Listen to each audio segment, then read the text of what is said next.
जलालुद्दीन मोहम्मद अकबर।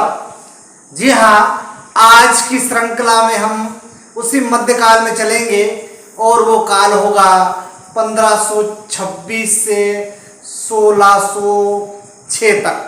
ये मुगल काल है भारत में और इसी का सिंहावलोकन हम करेंगे और विभिन्न ऐसे दस्तावेजों को लेकर आप लोगों के सामने रखेंगे जिससे अकबर को कहा जाता था अकबर द ग्रेट, जिनका पूरा नाम है जलालुद्दीन मोहम्मद अकबर। अभिवादन स्वीकार कीजिए बालकृष्ण बाविस्कर का। और बात करते हैं मुगल साम्राज्य की। जी हाँ, जहां तक मुगल साम्राज्य का विषय है, भारत में मुगल साम्राज्य का यदि किसी ने प्रतिपादन किया तो उसको हम कहेंगे बाबर। जी हाँ, बाबर ये वही शख्सियत है जिन्होंने भारत में मुगल साम्राज्य की नींव रखी। इसलिए मुगल साम्राज्य की नींव का उल्लेख करना जरूरी है क्योंकि वे महान सम्राट अकबर के पितामह थे बाबर।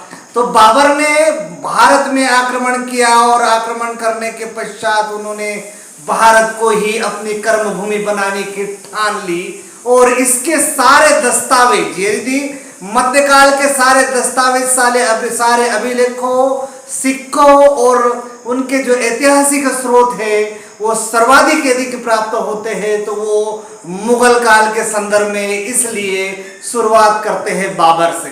बाबर एक महान योद्धा होने के साथ साथ अति महत्वाकांक्षी व्यक्तित्व थे ही, साथ ही एक कट्टर इस्लामिक नेता भी थे। इसलिए उनके संदर्भ में ये कहा जा सकता है कि बाबर ने जो काम की शुरुआत की उसको आगे बढ़ाया उनके पौत्र जलालुद्दीन मोहम्मद अकबर ने। तो हम थोड़ा सा बात करते हैं बाबर के बारे में। बाबर की एक आत्मकथा जिसका उल्लेख मैं आज करना चाहता हूँ, उसका आत्मकथा का नाम है तजुकात ए बाबरी या बाबरनामा। ये तुर्की भाषा में लिखी गई है। इसलिए मुगल काल का पहला यदि दस्तावेज प्राप्त हमें होता है तो वो होता है वो बाबर के द्वारा लिखी गई पहली उनकी आत्मकथा। और उसी आत्मकथा को और जानकारी यदि विस्तृत प्राप्त करना है तो हमको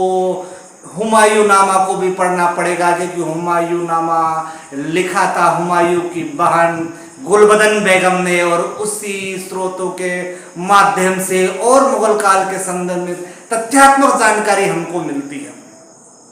अब उसके बाद जब बात होती है बाबर के पुत्र हुमायूं और हुमायूं के पुत्र थे अकबर। जी हाँ, अकबर को उस काल में यदि कहा जाए तो अकबर द ग्रेट, क्योंकि अकबर की जो सहिष्णुता की नीति थी, सर्वधर्म समभाव की नीति थी और वो समझ चुके थे कि यदि हिंदुस्तान में शासन करना है तो यहाँ के बहुसंख्यक हिंदुओं को भी लेना साथ में पड़ेगा। इसलिए उनकी जो धार्मिक नीति थी वो सबको साथ लेकर चलने की थी, ऐसा उस समय के दस्तावेज कहते हैं। हालांकि इसकी पुष्टि मुखनायक नहीं कहती है, लेकिन बाबर की आत्मकथा तुजुकात ए बाबरी या बाबरनामा या गुलबदन बेगम द्वारा लिखित किताब उसमें भी उल्लेख किया गया है। तो हुमायूं नामा है उस किताब का नाम। तो इस प्रकार से बाबर की यदि बात करते हैं तो बाबर के जो सुपुत्र थे हुमायूं और हुमायूं के जो पुत्र थे अकबर का जन्म एक राजपूताना घराने में हुआ था और उस राजपूताना घराने में जन्म होने के कारण उनकी जो सहिष्णुता की नीति थी वहाँ के परिवेश के आधार पर हुई थी। आमेर के एक राजपूत राजा थे जहाँ पर उनके पिता हुमायूं जो थे निर्वासित का जीवन जी रहे थे और वहीं पर होता है एक महान सम्राट का जन्म। जहाँ तक अकबर की बात की जाए, अकबर की धार्मिक नीति की बात करनी जाए, उसकी सहिष्णुता की बात की जाए और यदि उसकी तुलना की जाए तो उदारता के मामले में वे सम्राट अशोक के समकक्ष होते हैं, वही वीरता और बहादुरी के मामले में वो छत्रपति शिवाजी महाराज और नेपोलियन बोनापार्ट से भी उनकी तुलना की जा सकती है। इसलिए जो जलालुद्दीन मोहम्मद अकबर थे, उनकी नीतियाँ निश्चित रूप से उस काल में ऐसी नीतियाँ थी जो सभी को साथ लेकर चलने की थी। चूंकि अकबर के दरबार में नवरत्न थे, जिसमें अबुल फजल का नाम भी आता है। उनकी एक रचना है आईन अकबरी, उसमें भी अकबर की सहिष्णुता और सामाजिक समकक्ष की जो नीति है, सामाजिक समरसता की जो नीति है, वो भी आईन अकबरी में आपको उल्लेखित मिलेगी। बहरहाल इस शर्त यह है कि आपको इतिहास के पन्नों को पलट कर देखने की नितांत आवश्यकता है। तो बात करते हैं, उनने एक धार्मिक नीति, उनकी एक जो धार्मिक नीति थी, उस धार्मिक नीति के अनुसार उन्होंने सोचा था कि भारत के बहुसंख्यक को साथ में लिया जाए और कट्टर जो मुस्लिम है उनको भी साथ मिलाया जाए। इसलिए अकबर ने एक धर्म प्रारंभ किया। उस धर्म का नाम था दीन-ए-इलाही धर्म, और इस दीन-ए-इलाही धर्म में उसकी सहिष्णुता की नीति जो है वो जगजाहिर होती है। जब चूंकि उसके प्रतिपादक अकबर ही थे, इसलिए अकबर ने अपनी अनुयायी को कहा कि जो दीन-ए-इलाही धर्म स्वीकार करेगा और एक दूसरे को अभिवादन करेगा, मिलेगा, तो वो कहेगा अल्लाह अकबर, यानी कि अल्लाह सबसे बड़ा है और सबसे महान है।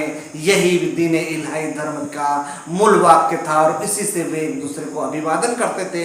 हालांकि उनके शासनकाल में कई राजा उनके अधीन रह चुके थे, जिसमें बीरबल का नाम उल्लेखित है, और बीरबल एक ऐसे पहले राजा थे जिन्होंने दीन-ए-इलाही धर्म का स्वीकार किया था। हालांकि तोडरमल, मानसिंह ऐसे कई राजा थे जो उन्होंने उसको स्वीकार नहीं किया, किंतु जो बीरबल है, बीरबल के बारे में कहा जाता है कि उन्होंने दीन-ए-इलाही धर्म स्वीकार किया। अब उसकी जो नीति थी, विवाह संबंध बनाने की नीति थी, उस संबंध के आधार पर उन्होंने कई राजपूत कन्याओं से विवाह किए थे, और उसके कारण उनकी जो नीति थी वो हिंदू के प्रति एक सकारात्मक थी। इसलिए अकबर ने अपने सेना में बड़े बड़े पदों पर उन्होंने हिंदू राजाओं को अपना प्रधान सेनापति बनाया था, जिसमें मानसिंह का नाम उल्लेखित है। और ये मानसिंह जी वही है जो 1576 में 21 जून 1576 में हल्दी घाटी का युद्ध हुआ था। तो उस युद्ध में उसका नेतृत्व स्वयं अकबर ने भी तो किया ही था, साथ ही मानसिंह ने भी उसमें लड़ाई लड़ी थी। हालांकि वो एक भारतीय इतिहास का स्वर्णिम युद्ध है और हमें स्वाभिमान, देशभक्ति, देश प्रेम की भावना जागृत करता है। इसलिए 21 जून 1576 को लेकर महाराणा प्रताप और अकबर के बीच जो हल्दी घाटी का युद्ध हुआ, उसका एक अलग से वृतांत सुनाएगा मुखनायक।